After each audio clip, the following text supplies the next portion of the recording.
Okay, like I was mentioning real quick, I was mentioning the fact that we're reading about first fruit. We're in class, okay? We're reading about first fruit here. And what I was mentioning is the fact that if any of you were to discuss first fruit in public, someone would ask you, well, what day is this? We just read through Leviticus 23, right? Leviticus 23 tells us, Leviticus 23 gives us the holy day. So if anyone wants to know where your holy days is, you go directly to Leviticus 23. Now, the I is synonymous in English with Y. So instead of holy days, they have tricked our society have tricked us by having us call it holiday, a holiday, when really it's a holy day. That's the root word, holy. The question is, if it's a holy day, it's a holy day to what? To who? Through Roman conquest, we have taken on predominantly European holidays or Roman holidays. Like Sunday was a regular worship in ancient temples under pagan Rome. This is not about whether or not something is bad or good. This is just, we're giving you truth. Whether or not it's bad or good, what might be, what's right for us according to scriptures might not be right for another person who want to follow whatever they want to follow. It's good for them. That's what they want to do. But at the end of the day, you have to choose what God you're going to serve. When the children of Israel, when the children of Israel were released from hard bondage in the scriptures, we all know the story. The Red Sea was parted. The Pharaoh was destroyed. We usually look at the story from the aspect of these are bad people who were oppressing and enslaving another people, so God came to the rescue. They try to simplify the story, and it's deeper than that. These Egyptians were not what you would call, quote unquote, if you were living in their society, you would not be calling them bad people. According to them, they had a right of self-preservation. They had rituals, rites, and ceremonies before the children of Israel came into Egypt, before Jacob came into Egypt. This was their practices. So when the children of Israel came into Egypt during the time of the famine, they were telling the children of Israel, there was only 70 souls at that time that walked in. The Egyptians were telling them, listen, these are our practices. It's millions of us. There's only 70 of you. So when Israel started populating within Egypt, then it became an issue, because if these people continue to populate, they will outpopulate the people of Egypt, the people who housed them, who let them come into their country. So, okay, I'm going to let you, quote unquote, migrate and live in my country, but you're going to do it by my rules. And you cannot outpopulate us, because one day if a war break out, you may join with our enemies and destroy us. So we have to control this a little bit. It was okay when it was 70 of you. You see, this is how you got to understand the story from a geopolitical aspect. So now the Pharaoh is like, we need population control. Let's make an agreement with the midwives who are having the children. If there's a young lady, we're going to let the women through. But if there's a young boy, that's born, we break their necks from birth so that we can stop this population and control this population. Now, a lot of you might say, well, that sounds inhumane. That sounds evil. That don't sound right. That was the law at that time. That was the law of government. Now, that's related till today. Too many people who came in, whether you've been enslaved or whatever the case is, but we have to make sure the population is even. So let's bring forth Planned Parenthood so that we can plan families and eugenics and give the young women the choice to abort their babies. And let's promote it in the areas in which we're trying population control. So that's what was going on the political side of things. So there was reasoning within their government. Was it right? No. But all the better, it was part of the governmental structure of population control. They felt they had a right, after letting 70 people in their country, control how many would populate and overpopulate them. That was the political argument. Right? That was the law, brothers and sisters. So it's no different than the law we have today. It's a little bit more what you would call, they made it more politically correct. They're not breaking the necks, but sticking a vacuum up in somebody, sucking the baby out, I don't think that's, I don't think that's humane. And on top of that, they got rules now where you can choose in laws. It's in the Obama bill also. I want to bring that forth. In the Obama bill, you can choose to have a naturally born strong child killed at birth. It's in the Obama law.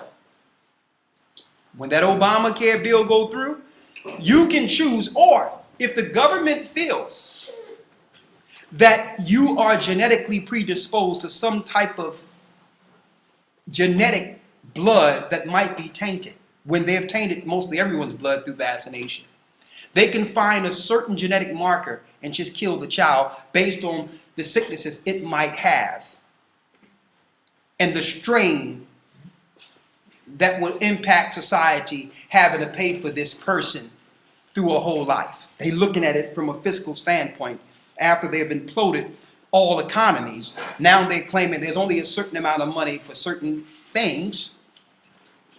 So we have to choose where to spend our money, and we can't spend it on a tainted genetic pool. That's in your Obama bill. So now they can choose based on taking blood. Okay, this child going to have too many sicknesses. You can abort the child before you get emotionally attached. This is what was happening in Egypt. Now, let's bring this on another level now. Let's bring this on the next level for you all. You notice it's a pyramid on your dollar bill, showing you that the world governments have in place the same geopolitical and worship structure as ancient Egypt. The ancient Egyptians, what was their worship day? Sunday. That was their holy day, Sunday. In what? In reverence of the sun. The S-U-N. The sun. Later on down the line, other empires picked it up. Why? Because all these empires got their original religion from ancient Babylon and Nimrod. And when the tongues were split, they took the respected holidays to their lands under different languages. But all in all, it's still the same language. Now the New World governments established the new religion. Now the New World governments have now assumed and have now accomplished what Nimrod could not. Now all nations through computers and technology are in one language again. And they now have built their tower out in space, NASA. They have accomplished everything they need to accomplish. But here's the problem now.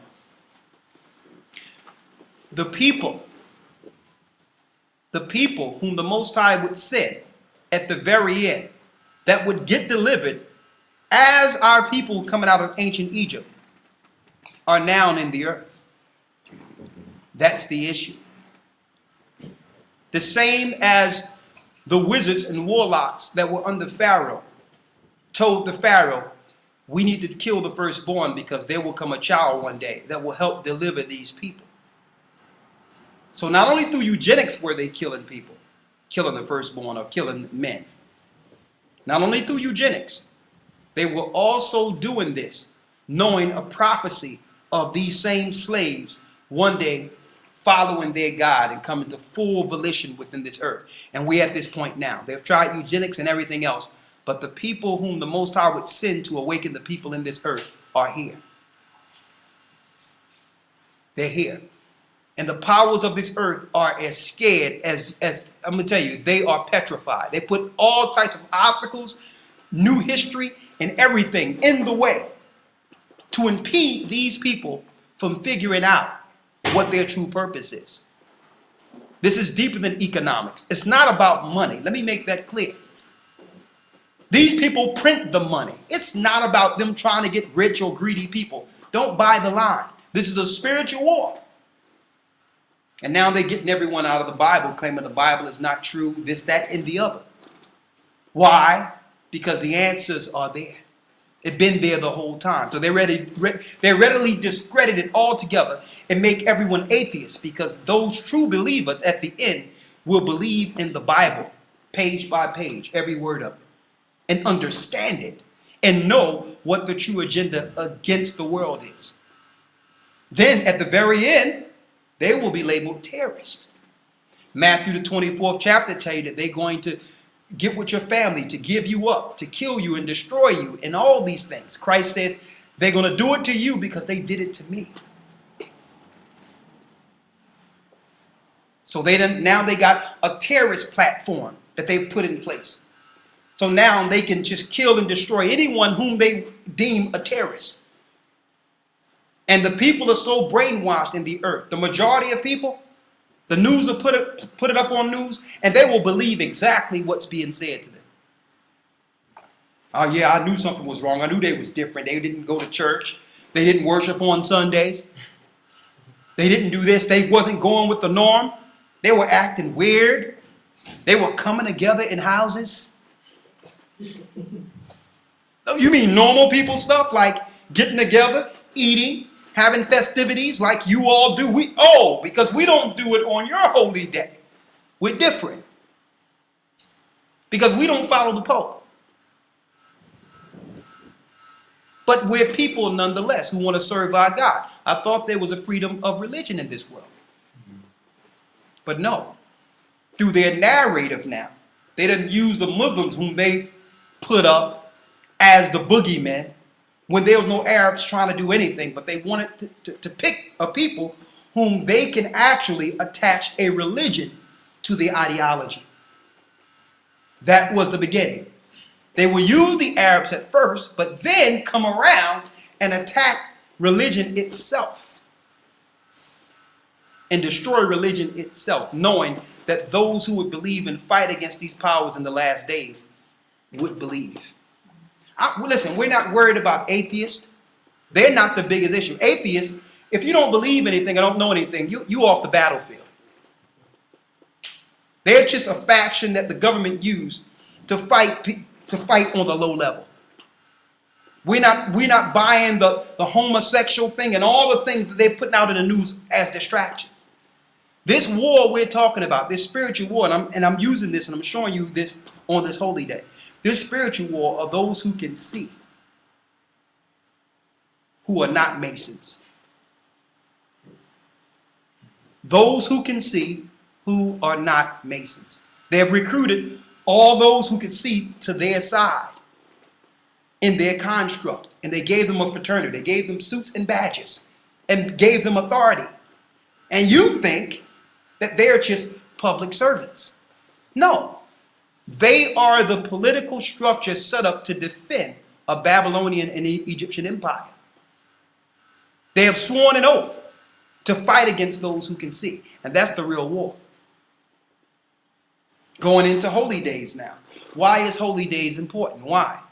Because when you pray, whatever God you pray to, you give power to that God. That's why holy days, that's why they institutionalize Christianity and different religions. Because there's a God behind that worship. So what happens when you have rogue people within the world that are waking up to truth and taking people out of your institutionalized constructs and having them pray to the real God? They're losing their strength. Remember I said that they are afraid? This is what they're afraid of. If they lose their strength and we empower and pray to our God, eventually that God will show himself through a physical and spiritual phenomenon through his people. That's what they fear. The same God who banished angels in the beginning. Christ on the cross said, don't think that I can't look to my Father right now, and legions of angels will not break that atmosphere and kill all of you. He warned them, like, listen, but he's saying, I'm not here right now to fight. I'm here to die. He knew he had to die for the sins of this world. But he said, don't think that I can't call my Father right now. Don't think about it. I can call my Father at this very second, and the angels will break that atmosphere. So what happens when his first fruit, which is his disciples, bring forth this truth and bring forth this Spirit of Christ? Now that same Spirit with that same power is not in one person. It's in all those who believe. This is what they fear. So they had to use his name under a covert Christianity to hide not only their religion, but to keep us from Christ. Because those who really believe in Christ would have the power to fight against the elite in the last days. And we believe that we are a part of that peace. This is not an organized institution that's some government-sponsored religion. We understand that the church are the people. We just have to wake them up. And Christ will gather the elect to the elect. This is what this is about. It's not about an institution that you can crush and say, here's the leader and here's the leader. No, it's not that way. But it first started off as a government and as a nation of knowing the rules. So we use the holy days as an example. How can you say you follow the God of the Bible if he has placed holy days in the Bible that you don't even know about? What God are you serving? Now, some people might say, well, I have a good heart, and the most God know my heart, whoever he may be, and that's all that matters. Listen, you have Buddhists that say that. You have Muslims who say that. You have Christians that say that, and everyone think they're right. But when you look in the origin of all those religions, they're dead wrong. Because the Bible says your heart is deceitfully wicked above all things. Who can know it? You've been taught your heart. You didn't just come up with certain ideals and certain understandings and how to be. You learned that in your culture. You learned these things through your religion to serve your God. So now it's to a point where you must seek out the real God for yourself, Jew or Gentile. And if you search out the real God, there will be no argument in religion. Why? Because we would all serve the same God. There will be no argument. Listen, I don't have to argue about what religion is right. God said, remember the Sabbath and keep it holy. If everyone remembered the Sabbath and kept it holy, we would all be following the same God. So it's really quite simple. The problem is if you serve the real God, then the gods who have set up your Masonic construct have no power and they are against you. How dare you live in our construct we built and don't worship our gods? How dare you? We paved these roads. We put up these monuments. We gave you housing. This is how Satan is. I fed you. How dare you follow another God? You a terrorist. That's how it works. One thing I've noticed, and I've said it for weeks. I told people a few years ago, I'm like, there's going to come a time you're not even going to hear what we're talking about. Very soon. Amos 8:11 says there will be a famine in the earth, Not of bread and water. Everyone is eating good. But of hearing the word of the Most High. You notice every video that they've put up of us ever teaching. Now the government is trying to take down. YouTube is trying to take down. They don't want people to hear it. Why? They don't want it documented that it was foretold out of the scriptures.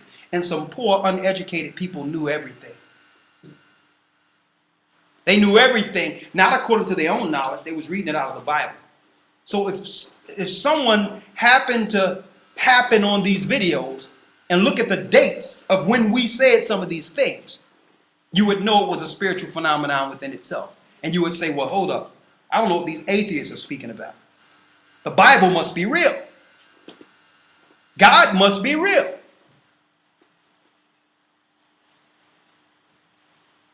Now, another thing I want to talk about is the fact that the way Satan works, you don't have to believe in him. He don't care if you believe in him. He just want to make sure you don't believe in the true God. Because by fault, you belong to him. So that's all he have to do. He have a plethora of spiritual weapons. Unbelief and not believing and just live and let live, you're also a servant of Satan. So let's go into these holy days. The holy day we're reading about was first fruits, which we're in. You count 7 Sabbaths, and the first fruit went to the priest. Before we consumed anything, we had to make sure the priests had what they needed to serve the Most High, because they were bringing forth the prayers and the peace between the Most High and man. All right? That's first fruit. Now, of course, we don't deal with the physical sacrifice. Why is that? Because Christ went on the cross. What verse did we leave off at here? Go ahead. Leviticus 23, verse 21. And you shall proclaim on the same day that it may be a holy convocation unto you. A holy convocation is a holy gathering. Like you had today, food, camaraderie, a holy gathering. Similar to how on your holy days you might have in this society, you notice there's no work, nothing. When Christmas comes, everyone gather around with the family and have that spiritual moment. That's Satan's holy convocation. And if you notice, everything shuts down on Easter and Christmas. Why? Because he's hallowing that day for himself. In variance or against the God of the Bible who said, remember the Sabbath. If God say, remember the Sabbath, which is the 7th day of the week, Friday sundown to Saturday sundown, then why are Christians worshiping on a Sunday? They say, well, because Christ rose on Sunday morning. No, he didn't. It was dawning on the Sabbath. It was dawning on a new day. And when they went to the rock, Christ was already gone. So he actually rose on the Sabbath. Not on the first day of the week. When they went the first day of the week, Christ was already gone. In the same scriptures that they try to put, and just say hypothetically, he did rise on a Sunday for the sake of argument. He didn't rise on Sunday and saying, I'm changing my Father's holy day. Christ said in Matthew 5:17, think not that I've come to destroy the law or the prophets. I come not to destroy, but to fulfill. He come to fulfill the laws, not to take them down. And you have these people that would use Christ as an example of why they don't follow the Father. Well, why do you eat pork? Well, Christ died on the cross. Well, did Christ eat pork? What do Christ die on the cross when you do eating pork? And then you're wondering why you dying from blood diseases and all these things. That's a genetically modified animal. That animal is horrendous. What it does to your body. Living worms. We have people who have been operated. You can just put it up on YouTube. Worms and brains. From eating pork. And the parasites with is in pork. And they push it as a meat of a delicacy knowing what it's doing to the body. And the people are dropping like flies. So the Most High God didn't tell us not to eat swine or not to eat pork so that you can just please him. He was saying that so you can live. The laws was put in place so that you can live a long life and seek out your God. But what happens if your arteries are all clogged up and you got heart attack and heart failure and heart problems, body problems by what you're consuming? So he was giving us this law. And I see many people try to use Christ as an example for sin. So we're dealing with a holy convocation here, or a holy get together. So even Muslims, let's go to the Muslim side. Okay, why is it that your holy day is when Friday? You wake up when the sun come up, Friday morning when the sun come up, and you do your little thing there. And then when the sun go down on Friday, the holy day is over. You go out and party. Well, really, the holy day don't start until Friday sundown, according to the scriptures. Because why? Darkness came first, then light. It was the face of the deep. The Spirit was strobing on the face of the deep. And he says, he commanded the light, and there was the light. So what came first? Darkness. And he says, evening and the morning was the first day. Evening and morning was the first day. So when the sun go down, you're in the beginning of a new day. Not witching hour at 12 midnight. 12 midnight is witching and sacrificing hour of the pagans. That's Satan's high noon. It's called midnight. So everything have been placed out of course. And you think a new day come in at 12 midnight. Let me ask you a question. What's the difference between 12 midnight and 12:01 or 11:59? There's no difference. Everything looks the same. There was no change. But you've been convinced. You've been actually programmed to believe in your mind you're in a new day. That's how deep this programming goes. You can see something as evident as the hand in your face, and you'll believe something entirely different. That's the trickery and sorcery of Satan. Oh, yes, a new day. It's 12 midnight. And you'd be like, yeah, it's a new day. 12 midnight. It's a new day now. And you can look, nothing has changed. But that's the power of their programming. I know a new day don't come until the sun go down. Why? Because when the sun go down, it's different. The moon is up now. Common sense. So they taught us to believe in lies and take that as truth. And the Bible says they would do that in Daniel the 7th chapter. They shall think to change times and laws. It's not Daniel 7. Let's get it real quick. Daniel 7 and 25. Let's get it. They shall think to change times and laws. Will they change times and laws? No. But they would think to do it. So when they say they will think to do it, they would make you believe in incorrect times and laws. Daniel 7 and 25, read.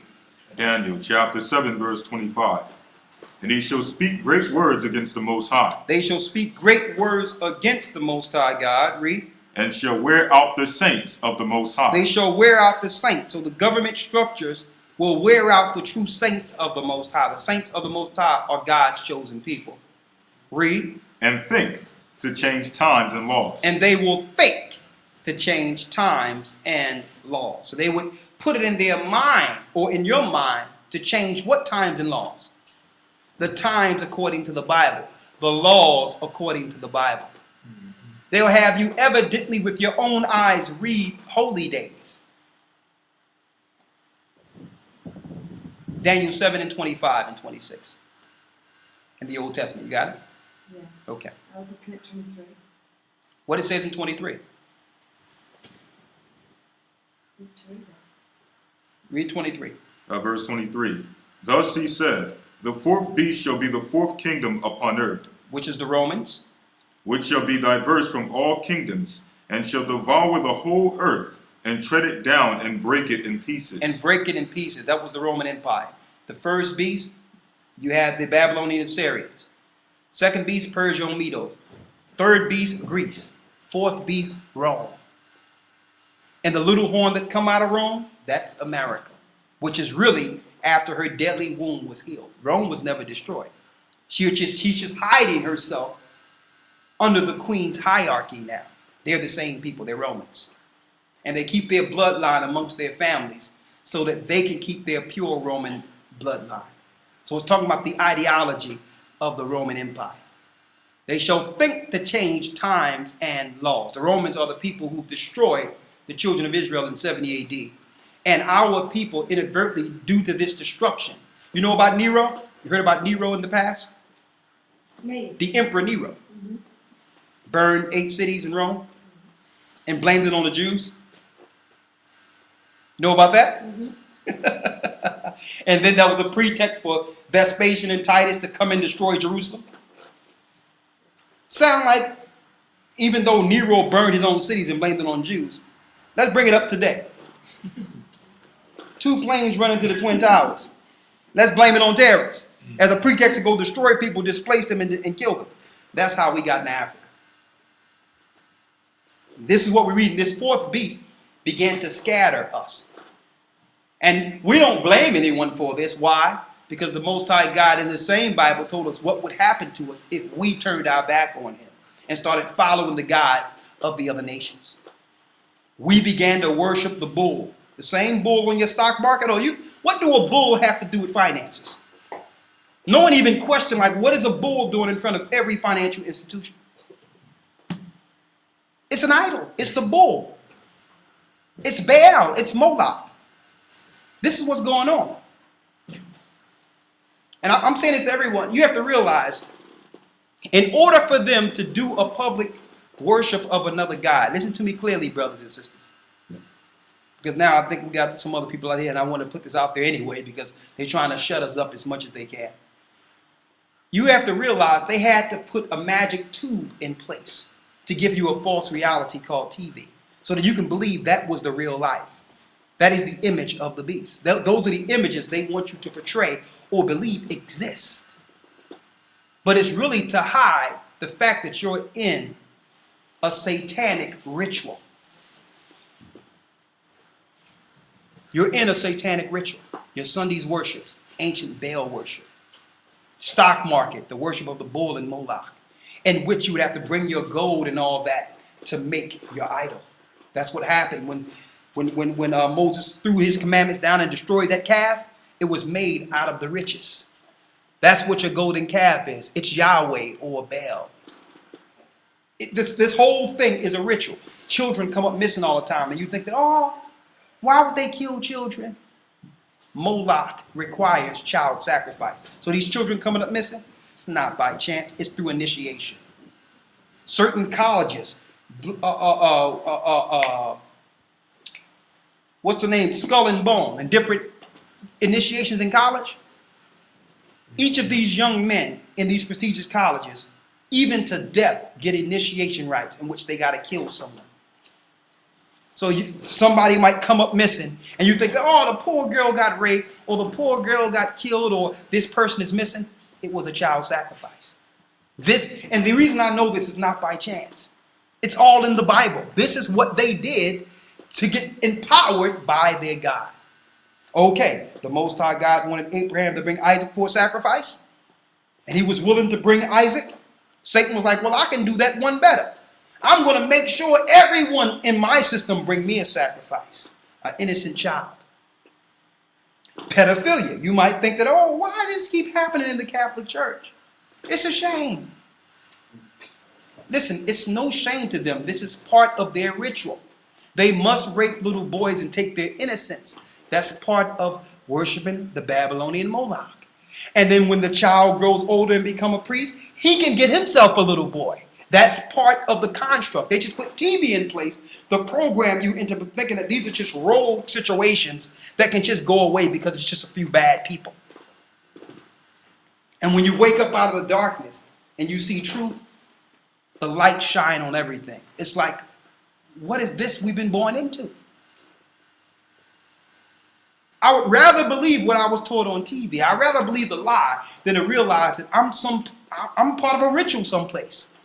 I'm part of a celebration. And some people say, well, I don't have nothing to do with that. You don't? Well, while you're celebrating Christmas on the low level, and that's what the plebs are doing, 12 midnight on the same day you celebrate Christmas or whatever, a child is getting their neck slit while your elite got a cup under them, drying their blood and drinking their blood. You just dealt with the animal sacrifice. And at 12 midnight, while the Pope is doing his smoke thing, before the people in total chaos and sorcery, there's all over the earth children to get their necks slit. And you listen, I'm just telling you the truth. Some of these things I was going to go into tomorrow, but I'm just saying it right now. Now everyone is a part of it. Everyone is a part of it now. This is why the Most High told us to come out of the mindset, come out of Babylon. They say, oh, you think you're going to escape us? Oh, you're not going to escape us. We're going to take the dead babies from your abortions and put it in your Pepsi as an additive. All Pepsi have dead babies. If you don't believe me, go Google it. Pepsi dead babies, that's an additive. So what do you think they do with the dead and aborted fetuses? And the afterbirth and all those things? You think they throw it away? No. They ship it off to their corporations and make it an additive in their foods so that everyone can partake in their child sacrifice. Pepsi has babies in it. Do the research yourself. And some people say, listen, I don't care. It still tastes good. And they'll drink it, not realizing they are a part of a child sacrifice. This whole world is this. I didn't understand it at first until I started reading the Bible. It's just become institutionalized and corporatized. And they use magic, which is advertisement, to convince you to do something against yourself. Propaganda. Get someone that's good looking to sit here and say this is good, even though they've never tasted it, they've never done anything, but it's appealing to the eye. Oh, it's good. Well, the government says it's good. If it's a commercial, it must be good. It's dead babies. Let me ask you a question. Have any of you seen the old movie Soylent Green? Charleston Heston. Soylent. Y'all never seen Soylent Green? Oh my goodness. You seen Soylent Green? Are you kidding me? If you look at Soylent Green, Charleston Heston, it was an old movie. They drop everything you're about to experience right now. It's the world after world wars and after they have totally programmed the earth and through austerity have depopulated the earth. And now the people are living poor. Everyone is living poor. There's no trash trucks coming around no more. It's just totally destitute. And now they have to deal with population control. So they have a place where if you just don't want to deal with the misery anymore, but the rich people are gated, separated from everyone else, living good. The people of the elite. And sometimes you have to sneak over there to try to rob them, whatever the case is. But you had a cop, whom Charleston Heston plays, who had some level of authority. He can sometimes get into the rich areas just to protect it. And he would grab some stuff for his family. Listen to this. But for the poor, when they couldn't take it no more, they had a place where they can go. And the preacher is right there. The priest is right there. And what can happen is you can have a good send-off in which before you die, you can see all the things that earth used to be. Flowers, and they got the music playing and horses riding, and you sitting there and just feeling good while they gave you a dose of euthanization to put you to sleep. So you can have peace after all the misery. And here's the weird part about it. Every Tuesday, under the social program, the people would go and get their Soylent Green. This was all the nutrients you needed to live. It wasn't all good food, but it's called Soylent Green. And it sounds good, soy, green. It's good for the earth. You notice we in green time now? Where they're saying everything must be green. You notice that? Every week you would get Soylent Green. It wasn't the best thing in the earth, but it's all the nutrients in which you can live. So they would just go get their Soylent Green, their ration of Soylent Green for their family. If you were blessed, one day you would go into a rich neighborhood and you might get something like, you may find an old steak in a freezer and take it. And if you have a steak, everyone looking at it like, oh my God, look at this, a steak. Or an onion. An onion is worth so much. One onion. One day, the policeman is escaping because, he's running to get his friend because his friend done had it. His friend is finished. His friend just want to go, is the only sane guy that he could talk to. But now his friend have decided that he want to deal with the euthanization program and just die. And you should see it. You got the nurses there, the priest is there, and here it is. It's all good. People are lined up for this because your last moment is going to be beautiful. You know how they make processions and funerals to look all great and to look so somber? These people that deal with these funerals could care less about you or the person that's dead. It's a business to them, okay? They could care less. All right? And they'll sit there and mourn with you. Okay, he's in a better place. Then like, get out of here. We got another one to put in the ground in about 5 minutes. Listen to this clearly. He goes to get his friend who's been euthanized. He's totally angry because the guy is sitting there and he's trying to move the cop security like, that's my friend. The only sane person left. So he dumped. After he died, his friend is dumped. Like nothing, like trash. And he's looking at his friend. And then the truck picks up his friend and all these people in this thing and just put them on a truck for mass graves. So he's like, man, let me follow this truck. So he gets under the truck and follow it. The truck goes to the factory that makes Soylent Green. And then that's when he realized that the people were eating people. And it was institutionalized within government. Now, everyone might think, man, that's nasty. Pepsi. They're doing it every day. Let me tell you, for years, it was against the law to put an additive into food. It was against the law. Why? Because food needs no additive. It's fine the way the Most High have it come out of the ground. But that's how they hide their poisons, and that's where they hide the people. That's where they hide the people.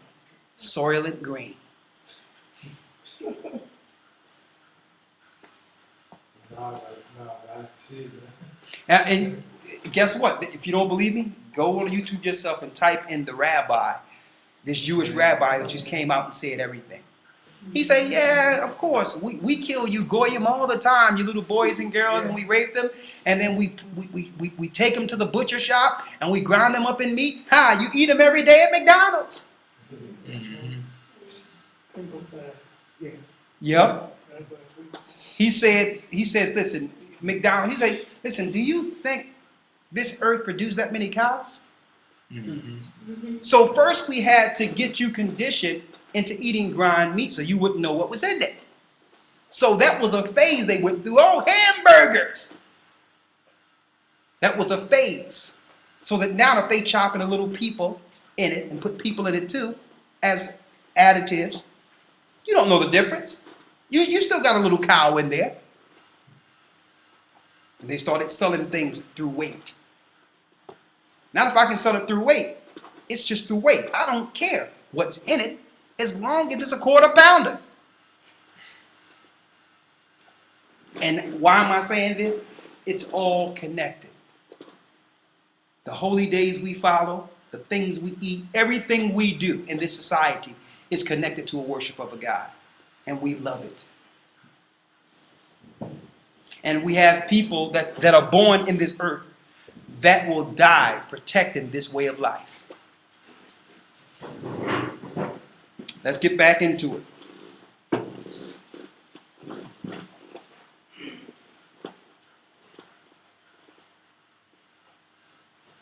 Go ahead. What verse you left off at? 21. Go ahead. I'll read it again. Leviticus 23, verse 21. It's called Soylent Green. Go ahead. Read where you were at there. And you shall proclaim on the selfsame day that there may be an holy convocation unto you. You shall do no servile work therein. It shall be the statute forever in all your dwellings throughout your generations. It says, you shall do no servile work therein in Leviticus 23 when it comes to the Sabbaths or holy days. Now Satan have taken them. Now on Sundays, all your corporate, your big stores, your banks, everything is closed. It's a holiday. On the holidays they have to serve their gods, Christmas, Easter, you name it, it's closed. In a capitalistic society. Why? You must observe your God, not the Creator. Now some people might say, well, the Jewish people follow this. No, they don't. No, listen, don't believe that. Okay? They go to meet at the synagogue every Sabbath, but they don't observe it. Because the Bible says you're not supposed to do any servile work. Where do you think some of the greatest business deals are made? In the synagogue on the Sabbath. That's where you link in with all the people who are controlling things in your areas. Who control the music business? Who control these corporations? Who sets the agenda for Washington? AIPAC, Jewish lobbyist. Now, listen, and I'm going to make another video on this because a lot of our sports guys that are broke now, they don't know they've been had by the synagogue. No sooner as you sign a contract, or you a football player, you a basketball player, whatever you is, and you get your agent, he's the guy that present you with investors and say, listen, I got some people who's going to look out for you. When really it's a game. These are his synagogue buddies. And he's making you feel like he's just a business partner. Yeah, we're going to set up this business and he's going to funnel this money here and I want 15%. I'm going to bring this football player to you or this basketball player or this singer to you. And if they invest in what this new business we just created, I want half of it. And now he got 30 buddies that he know in his synagogue. I know it because I was in the business. Different businesses. That's where they introduce their lawyers, all that. Your whole entourage is filled by your agent you trust. And at the end of the day, you're flat broke. Mike Tyson and all of them, flat broke. But all their agents and the people that he paid to surround him to make him feel important, all of them are filthy rich. That's another thing we're going to talk about. How they make you believe that you're just squandering money when you are a target once you reach a certain bracket. And if you don't allow them to rape you dry financially, they will destroy you. Period. If you don't play their game, they're going to pull you down. They'll send a woman, they'll send something, and they'll bring you down. Either you play their game and play with their people, like I said, you either play in their construct or you don't play. This is their construct. They do not follow the Sabbath. They make business deals and they work on the Sabbath. Okay? They go to war on the Sabbath. You think they don't bomb people in the Gaza Strip in Palestine because of the Sabbath? Can those babies that are dying on Gaza Strip relax and say, okay, it's Friday sundown. We're not going to die between today and tomorrow. The troops are going to let up. I'm talking to a rabbi. I'm like, man, you should be the representative of the law or of the Sabbath. On a radio show with this guy. I'm like, so what's this deal with the Talmud? This is how he say it. A few wise men got together, just wrote a few things. I'm like, wrote a few things. I'm like, I'm looking them dead in his eye. Brother, do you think I'm some uneducated guy that don't know better? The Talmud is Babylonian, isn't it? He's like, well, it's Babylonian, that's true. Well, if it's Babylonian, why are Jewish people upholding it? And why are you following it if it's Babylonian? And you telling me you Jews? Oh, that's where the bull comes from. In front of your religion, not your religious, your financial institutions. It is a religious institution. Because the people worship money. So sometimes you have to squeeze them a little bit, but you squeeze them hard enough, they'll tell you the truth. Okay, we worship Satan. All right, you got us. Okay.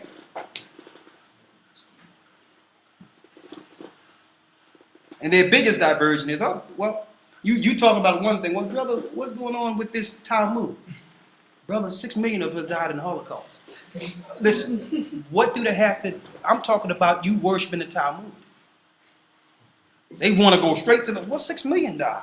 So we can start arguing, even though 6 million didn't die, but that changes the dynamics. And by the time you get finished arguing Holocaust, you forgot what you were talking about. That's their diversion. Well, what y'all do in the synagogues on the Sabbath anyway? Do y'all worship? What y'all do? 6 million of us died in the Holocaust.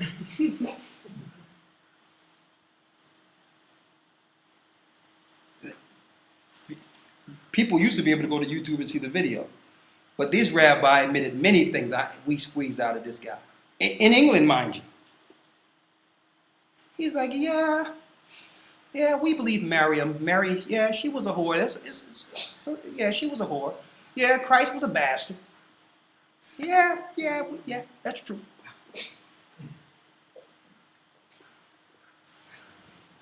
And then the Christians would be like, oh, that saved Israel. God's chosen people. How can they be God's chosen people and they hate the greatest Jew that have ever lived on earth? No, but listen, we're the bad guys. Okay? Something is wrong with us. You know what I mean? Something is totally wrong with us. Of course, this must be some type of cult. Because maybe something is wrong. We didn't get vaccination damage to the highest degree. We don't pop fluoride pills and think that fluoride actually heals our teeth. We know that fluoride is actually an agent that causes bone cancer and actually give you cirrhosis of bones and cirrhosis of teeth. Oh, we didn't get them that way. We didn't abort them. We didn't get them in. Do y'all rat? We didn't get them like that. We didn't get them in the rat game. Okay, so they're not dumb. We couldn't pay them off. Well, okay. You got us. Y'all terrorists. National Defense Authorization Act. Now we can kill you all for nothing. Mm-hmm. All right, because y'all know too much. Y'all should have continued to let us rob and kill you, okay? The soft kill. Why didn't you just believe the TV? Now we got to just kill you off all together. We're going to spray you. Okay, you don't want to join the army? That's fine. We got drones, unmanned drones. And these same kids that's running around and playing on these games, it'll be a game to them as these drones are killing you. Welcome to the real world. The battle against good and evil. Holy days. And the reason we're exercising and bringing this out on the holy day, which is the first fruits, and we're going to show you, is because those that are practicing the laws and practicing the commands of the Most High and following His holy days will be protected by the God that split the Red Sea. Once all your government officials come out all together and tell you, listen, okay, y'all got us.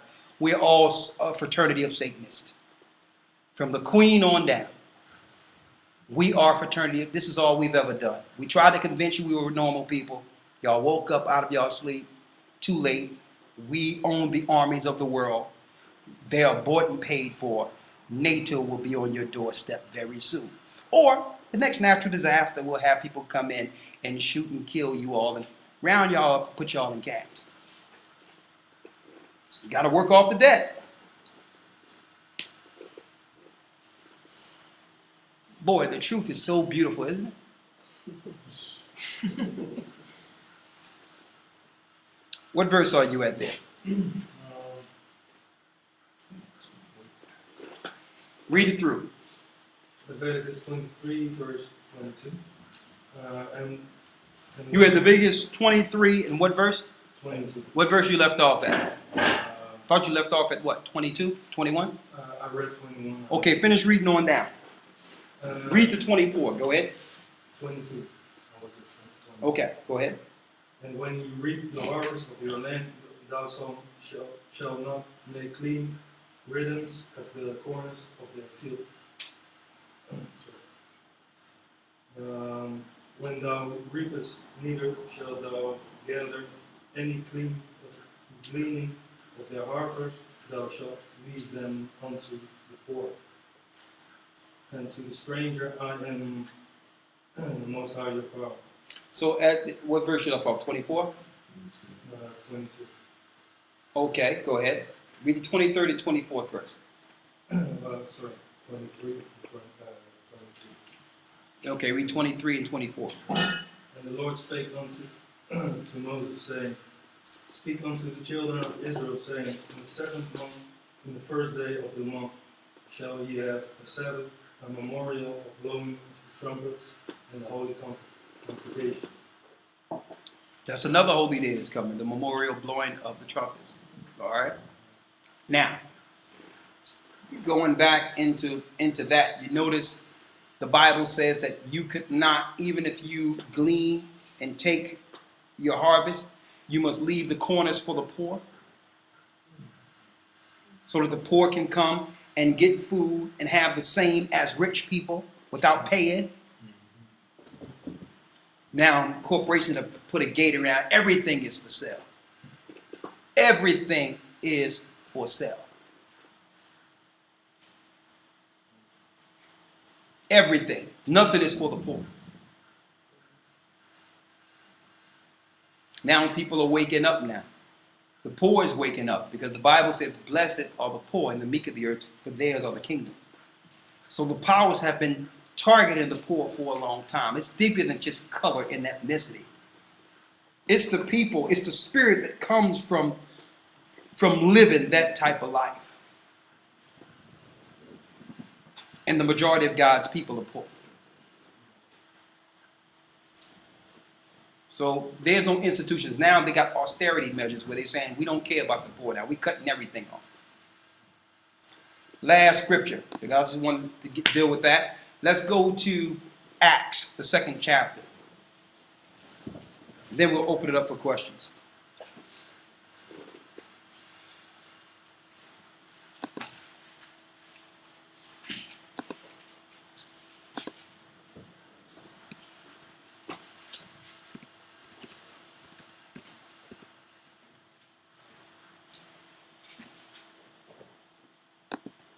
Read. Acts chapter 2, verse 1. Go ahead. And when the day of Pentecost was fully come. Penti is 50. So Christians speak of this scripture all the time when they go into the speaking of tongues. But they don't understand penny means 50. So when the day of Pentecost was come, you count the Sabbath, and then you count 7 Sabbaths. 7 times 7 is 49 plus the Sabbath. It's what? 50. So this was the disciples getting together on a holy day after Christ was crucified on Passover. So now the Passover represents him, and then comes 7 Sabbaths. You count the first fruits. Who are the first fruits of Christ? His disciples. Now the power is moving from Christ to his disciples.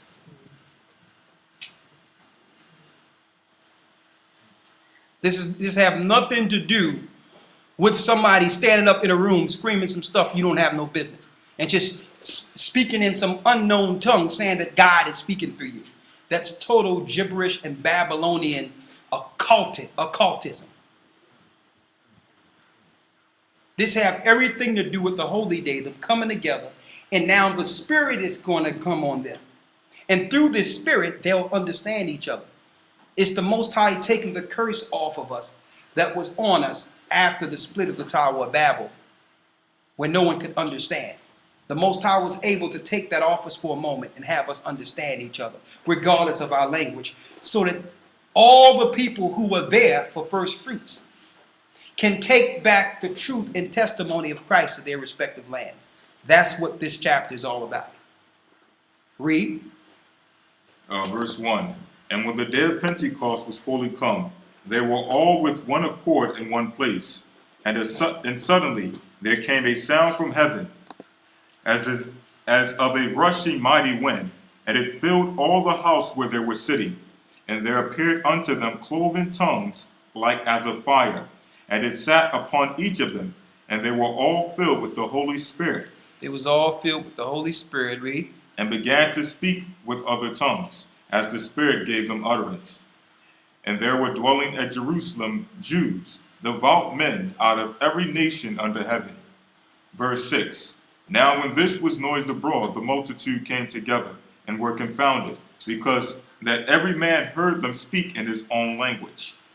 Every man heard them speak in their own language. So these were languages within the earth. This wasn't a bunch of gibberish that no one is understanding what you're saying. And if you ever go into a black church or a church that I grew up around, it used to, at one time, it was scary growing up and having to go to church. Somebody busts out, they start, and they're screaming, they start shaking, they get on the ground, and you like, where can I read this in the Bible? And this is not making fun of any one religion. This is saying a demon have just jumped on you. That's what have happened. If this was happening during crisis time, he wouldn't participate in this with you. He would lay hands on you and cast out the spirit. So they didn't turn Christ into something different. You've never seen the disciples sitting there with some mess and speaking some mess no one is talking about. And no one equates this to demon possession. And that's what it is. What happens if you're doing all these things, then the next 5 minutes, you sit there perfectly normal? As if you just didn't bust out and scream, and all that 5 minutes ago, and people are fanning you, now you're like, okay. Is that not a multiple personality? Is that something else within your being?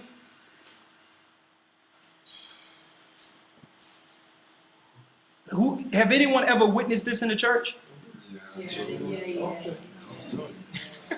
We have some people who had the Holy, well, I would call it not the Holy Spirit, but the Holy Demon upon them. And you have people, I heard one lady, eventually one time they put us out of the church because I was trying to figure out what's going on with that. They say that's the evidence of the Holy Spirit. And I started bringing levity to it by reading Corinthians and showing that Paul said that if anyone's speaking an unknown tongue, it must be an interpreter here. You must have someone who knows that language to tell the people, because if God is speaking through you to tell the people something, that's important. That's important. Why you are privileged with this and everyone don't know what the God on the throne is saying? I need the message. The Most High could be telling us, listen, somebody going to come and shoot up y'all building in 5 minutes. Y'all need to leave out the building. Who knows? He could be warning you from something that's coming, and this person is only speaking something they don't even understand. So Paul made it clear because he knew that this spirit would come into the church, which is demonic channel. You notice the majority of people doing this, they're speaking Latin, satanic tongue. So Paul knew it would come a time where Satan would infiltrate the church, so he gave ground rules. Okay, sometimes you're going to speak in an unknown tongue. But if you do, someone in this room must interpret what you're saying. Because edification is the highest spirit. One that prophesies is the highest spirit. Because why? They don't give edification or understanding to themselves. They're not upholding themselves. They're making things clear for other people to see God. That's the greatest gift. Not you run around shaking and saying some stuff you don't have no business. So we say, listen, so this don't happen, so that we can curtail this. If there's no interpreter, you go home and you speak to God alone with another language. Because you're the only one understanding anyway. I brought that forth. They put us out of the church. Why? Because this is their individual way of showing that they have achieved the spirit. And they make others who don't understand this feel left out if you don't have a spirit on you. And then a woman going to tell me, well, I don't care what the Bible say. This is what she told me. I don't care what the Bible say, what the stuff you going into. That's your interpretation. I felt the fire going down my back. And like, listen, you felt the fire, but it wasn't from Christ. And if you continue to follow that situation, that ain't the only fire you're going to be feeling. She said, I felt the fire. I'm like, listen, that's between you. Listen, that's not in the scriptures. We're going to read what happened on the first fruits when the Holy Spirit came down. Was all these people running around shaking, just crying, Jesus, Jesus, and then started speaking some other language? Read. Verse 7.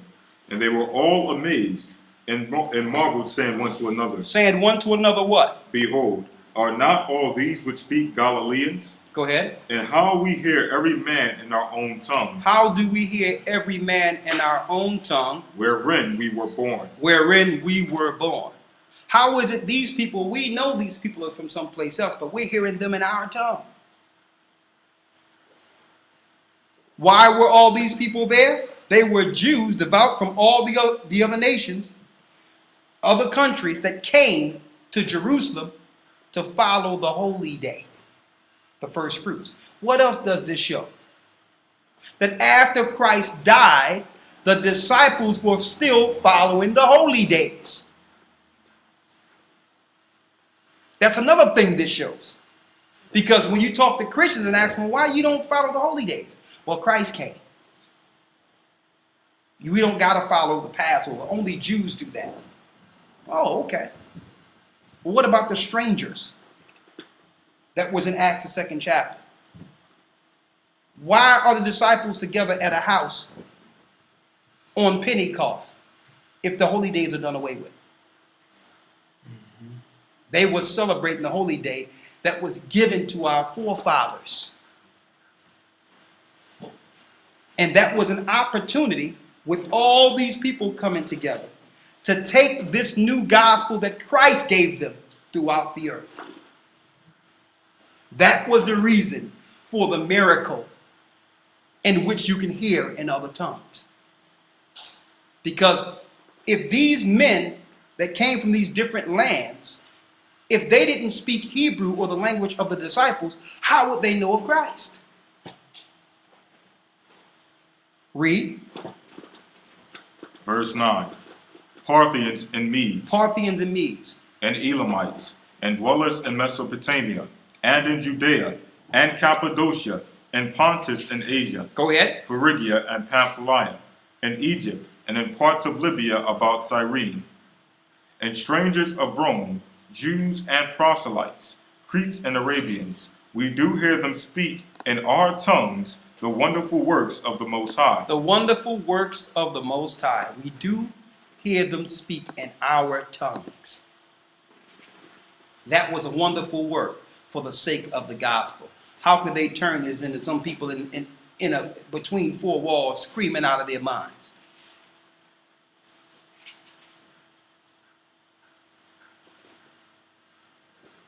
Don't get any clearer than that, right?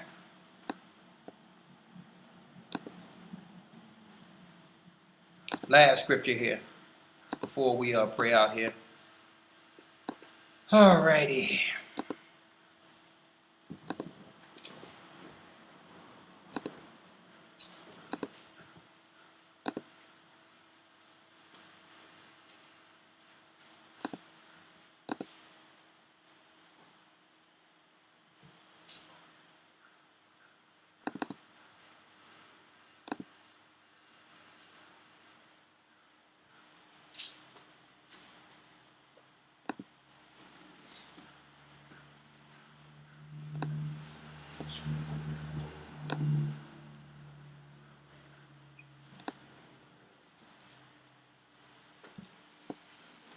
One moment.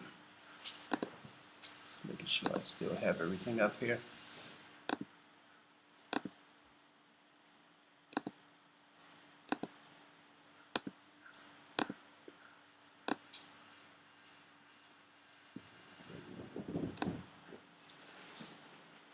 Are we still on there? Okay.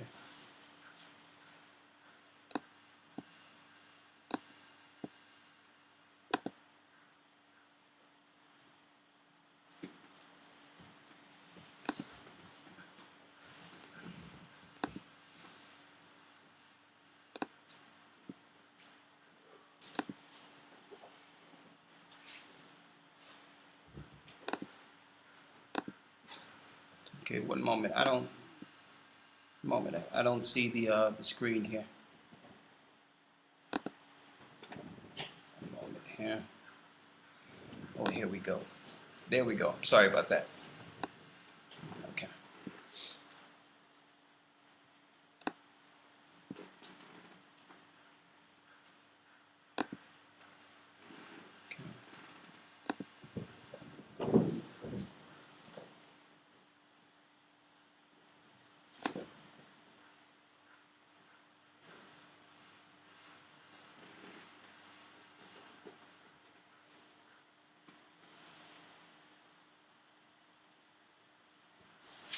One second.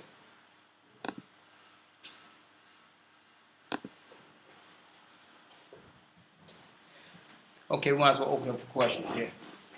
It wasn't that deep. If you have any questions, ask them now. Or we're going to have to hold off until tomorrow. We've got a complete lesson on the Sabbath tomorrow.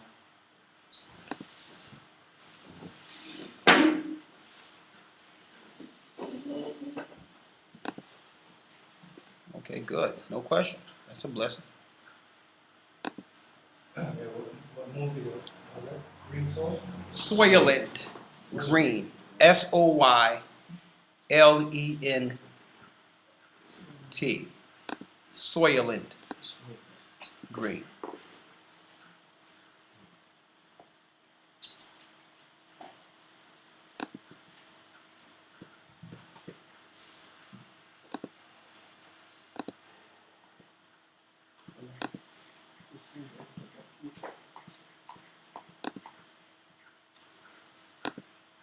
Okay, what we got here?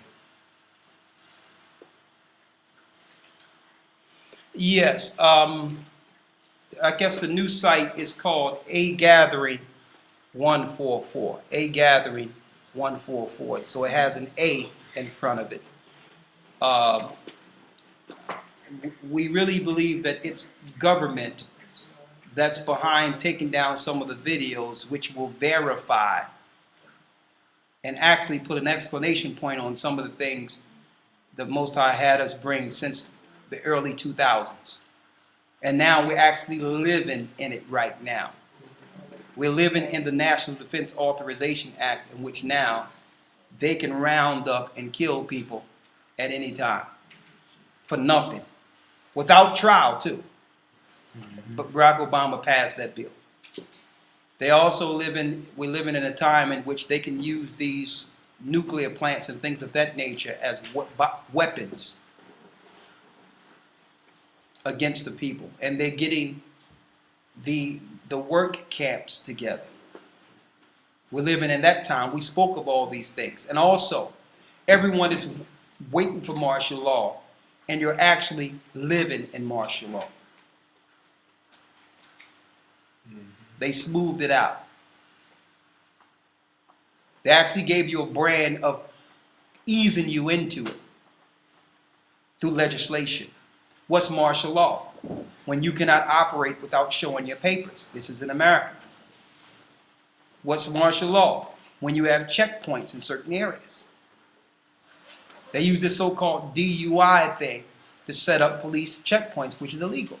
And you think they care if you die in a car accident drinking and driving?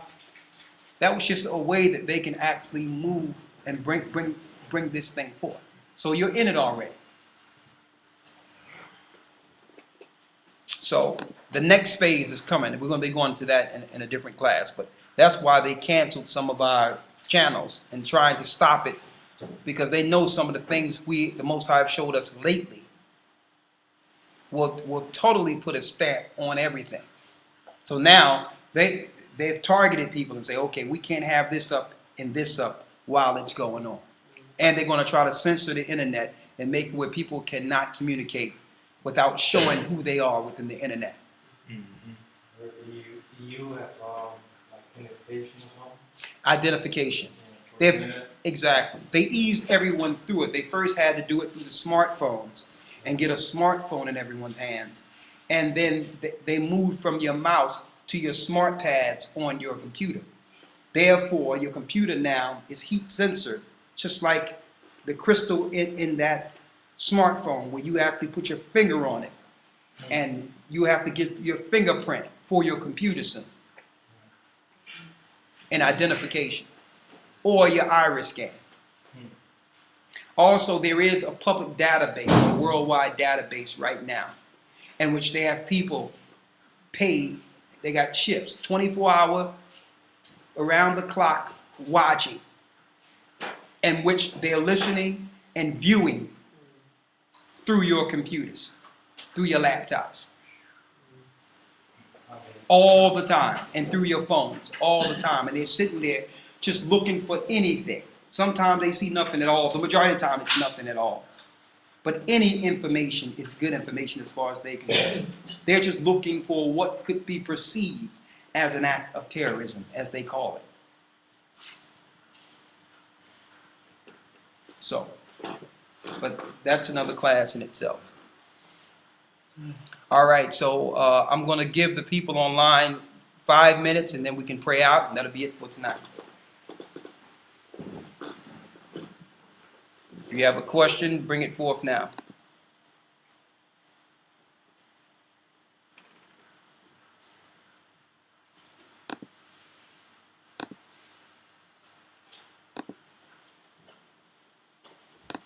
Okay, let's see. I think there's one down here.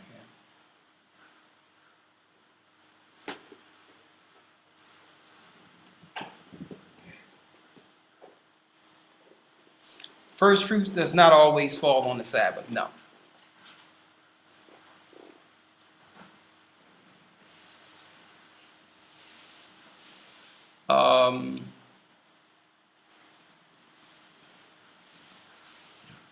The new website will be up soon. I think it's going to be gatheringofchrist.org. It's going to be gatheringofchrist.org.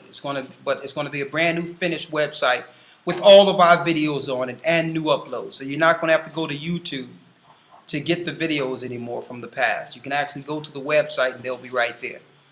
Also, all the new videos will be up on prophecy, everything. The prophecies that were said in the past and all that. I also came up with an idea that I think is going to be pretty good that Santi can work on and we have to sit down on. We're going to do a GOC censored channel. GOC censored. And we can do a documentary of clips of everything that was prophesied out of the Bible since we began up until today, to show why they would like to censor the information. Just 30 minutes of just information. This is why they're being censored. And we want to just put up a channel, GOC censored. All right. And the other thing is the new YouTube site is A Gathering 144. So if you still want to be in contact with the elders, that is the channel you go to. It's Gathering 144 with an A in the front. Put a link on it, Mr. Gathering. You can see the video. Okay, I think Santi put up another one called Mr. Gathering. Yes, the link is on And you put the link on it? Yeah. Okay, the link to Mr. Gathering 144 is also on the site. So this way, even though there's some videos you will not be able to get initially, you'll be in the loop if you subscribe to know what's going on next. All right?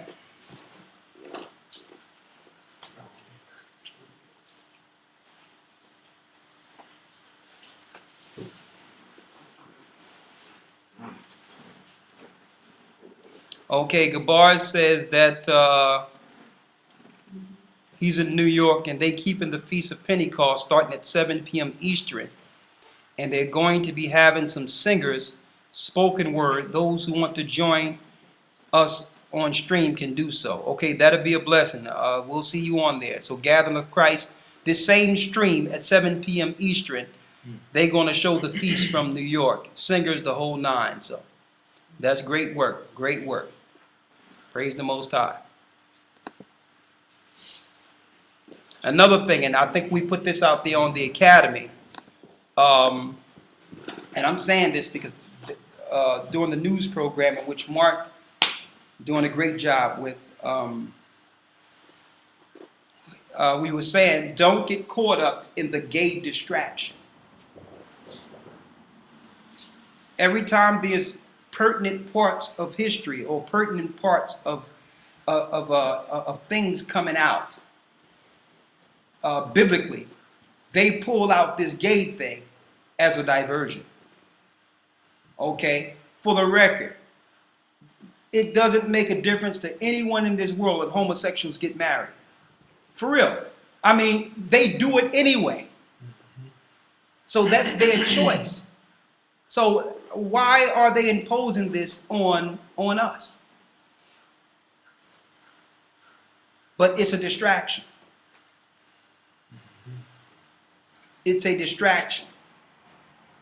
The two things that's key during this situation, what they're distracting us from, two things. First of all, come to find out it was proof that Barack Obama wasn't born in America and all those other things that go with that. But also what they're planning to bring in the next level of pressing the people all over the earth in austerity. They try to divert you with these hot button points, hot bullet topics.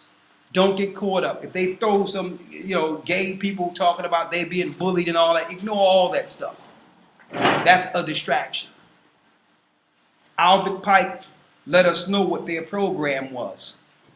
In the late 1800s, top Satanist, type Mason. He said the first thing is we're going to play them off. We're going to need 3 world wars to ease the whole world into following Satan. We're going to bring the communist, democratic battle to make people think there's a bad guy. At the very end, we're going to have a war against the Middle East. He's saying that, and then after that, we're going to let the nihilists, atheists, and homosexuals loose on society. In that order. If you don't believe me, read the papers. What it's Stigma and Dogma? Morals and Dogma.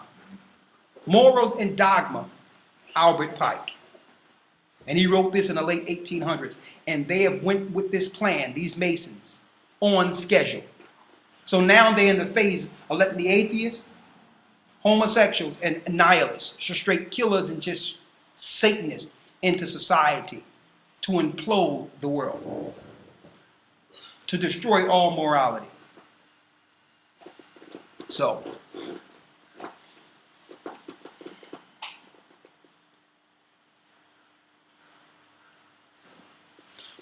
with that, we're going to pray out and thank you all for coming.